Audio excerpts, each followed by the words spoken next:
தலைப்புச் செய்திகள். கடந்த 2 வாரங்களில் பெட்ரோல் டீசல் விலை 4வது முறையாக இன்றும் உயர்த்தப்பட்டுள்ளது.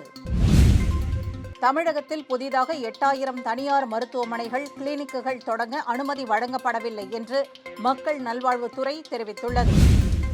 சென்னையில் ஆபரண தங்கத்தின் விலை சவரனுக்கு 400 ரூபாய் உயர்ந்து 1,18,240 ரூபாய்க்கு விற்பனையாகிறது. கமல்ஹாசன் தயாரிப்பில் திமுக இளைஞரணி செயலர் உதயநிதி மீண்டும் சினிமாவில் நடிக்க உள்ளதாக தகவல் வெளியாகியுள்ளது. கொடைக்கானலில் இன்று முதல் வருகிற 31ஆம் தேதி வரை 4 சுற்றுலா தலங்களை கட்டணம் இல்லாமல் காணலாம் என மாவட்ட ஆட்சியர் அறிவித்துள்ளார். விரிவான செய்திகள். மேற்காசிய நாடுகளில் ஏற்பட்ட போர் காரணமாக சர்வதேச சந்தையில் கச்சா எண்ணெய் தட்டுப்பாடு ஏற்பட்டு விலை அதிகரித்து வருகிறது. கடந்த மார்ச் மாதமே பல நாடுகளில் பெட்ரோல், டீசல், சமையல் கேஸ் சிலிண்டர் உள்ளிட்ட எரிபொருட்களின் விலைகள் உயர்த்தப்பட்டன. இம்மாதம் 15ஆம் தேதி முதல் பெட்ரோல், டீசல் விலை தொடர்ந்து 3வது முறை உயர்த்தப்பட்டு விட்டது. அதாவது பெட்ரோல் விலையை ₹4.78 டீசல் விலை ₹4.84 உயர்வை சந்தித்தன. இந்த நிலையில் கடந்த 10 நாட்களில் 4வது முறையாக பெட்ரோல், டீசல் விலை மீண்டும் உயர்த்தி எண்ணெய் நிறுவனங்கள் அறிவிப்பை வெளியிட்டுள்ளன. அதன்படி பெட்ரோல் லிட்டருக்கு ₹2.46, டீசல் லிட்டருக்கு ₹2.57 உயர்த்தப்பட்டுள்ளன. இது மக்களிடையே பெரும் அதிர்ச்சியை ஏற்படுத்தியுள்ளது. இதன் மூலம் சென்னையில் பெட்ரோல் விலை லிட்டருக்கு ₹107.77 டீசல் விலை லிட்டருக்கு ₹99.55 விற்பனை செய்யப்படுகிறது. உலகளாவிய சந்தையில் கச்சா எண்ணெய் தட்டுப்பாடு நீடித்ததால் பெட்ரோல், டீசல் விலைகள் மேலும் உயரக்கூடும் என்று பாரத் பெட்ரோலியம் நிறுவனம் எச்சரித்துள்ளது. எனவே எரிபொருளின் விலை மேலும் உயரும் அபாயம் ஏற்பட்டுள்ளது. புதிதாக 8000 மருத்துவமனைகளை திறப்பதற்கு இணையம் வாயிலாக விண்ணப்பித்தாலே தற்காலிக அனுமதி வழங்கப்படும் என தமிழக அரசு அறிவித்துள்ளதாக செய்திகள் வந்தன. அரசு ஆரம்ப சுகாதார நிலையங்களை தரம் உயர்த்துவோம் எனவும், கிராமப்புற மருத்துவமனைகளை நவீனமாக்குவோம் எனவும் தேர்தலில் வாக்குறுதி அளித்துவிட்டு இப்போது மருத்துவமனையில் கண்மூடித்தனமாக தனியார் மயத்தை ஊக்குவிக்கும் அரசின் செயல்பாடு வாக்கு செலுத்தி ஆட்சி அதிகாரத்தில் ஏற்றி வைத்த மக்களுக்கு செய்யும் ஜனநாயக துரோகமாகும் என நாம் தமிழர் கட்சி ஒருங்கிணைப்பாளர் சீமான் தெரிவித்தார்.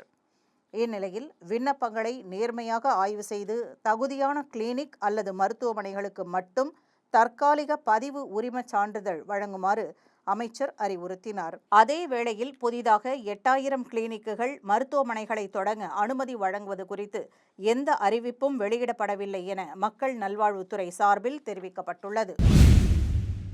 சர்வதேச சந்தையில் நிலவி வரும் அரசியல் மாற்றங்கள் எப்போதும் தங்கம் விலையில் எதிரொலிப்பது வழக்கம்.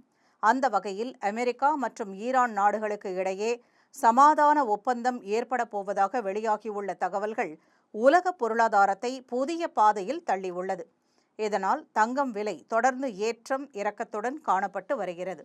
இதனையடுத்து சென்னையில் நேற்று முன்தினம் ஆபரண தங்கம் விலை சவரனுக்கு 400 ரூபாய் குறைந்து ஒரு சவரன் 1,17,840 ரூபாய்க்கு விற்பனையானது.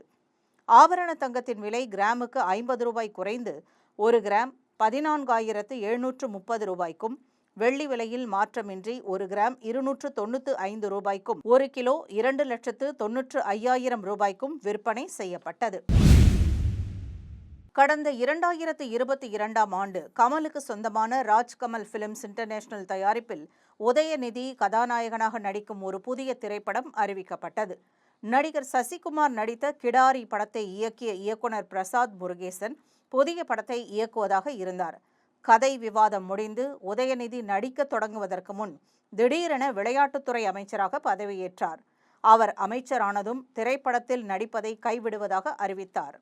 அமைச்சராவதற்கு முன் உதயநிதி நடித்த கடைசி படமாக மாமன்னன் படம் அமைந்தது. எதிர்க்கட்சித் தலைவராக இருக்கும் உதயநிதி மீண்டும் சினிமாவில் கவனம் செலுத்த முடிவு செய்துள்ளார். கமல் தயாரிப்பில் ஏற்கனவே கைவிடப்பட்ட அந்த பழைய படத்தின் கதையில் உதயநிதி நடிக்கிறாரா அல்லது புதிய படமா என்பது குறித்து இன்னும் முடிவாகவில்லை என அவருக்கு நெருக்கமான வட்டாரங்கள் தெரிவித்தன. திண்டுக்கல் மாவட்டம் கொடைக்கானலில் வனத்துறை கட்டுப்பாட்டில் உள்ள 4 சுற்றுலா தலங்களுக்கு செல்ல இன்று முதல் கட்டணம் இல்லை என்று அறிவிக்கப்பட்டுள்ளது. கொடைக்கானலில் உள்ள தூண்பாறை, குணா குகை, பைன் மரக்காடுகள் மற்றும் மோயர் சதுக்கம் ஆகிய சுற்றுலா தலங்களை கட்டணமின்றி காணலாம் என மாவட்ட ஆட்சியர் அறிவித்துள்ளார். இந்த சுற்றுலா தலங்களில் ஒரே முறை நுழைவு கட்டணம் QR கோடு மூலம் வனத்துறையினர் வசூலித்து வந்தனர். QR கோடு டிக்கெட்டாய் பரிசோதனை செய்வதில் கடந்த 20 நாட்களாக கடும் போக்குவரத்து நெரிசல் ஏற்பட்டுள்ளது. இதனால் சுற்றுலா பயணிகள் பெரிதும் அவதியடைந்தனர். இதனைத் தொடர்ந்து மாவட்ட நிர்வாகம் இந்த போக்குவரத்து நெரிசலை குறைக்கும் விதமாக இன்று முதல் வருகிற மே 31ஆம் தேதி வரை சுற்றுலா பயணிகள் கட்டணம் இல்லாமல் கண்டு ரசிக்கலாம் என்று மாவட்ட ஆட்சியர் சரவணன் அறிவிப்பு வெளியிட்டுள்ளார்.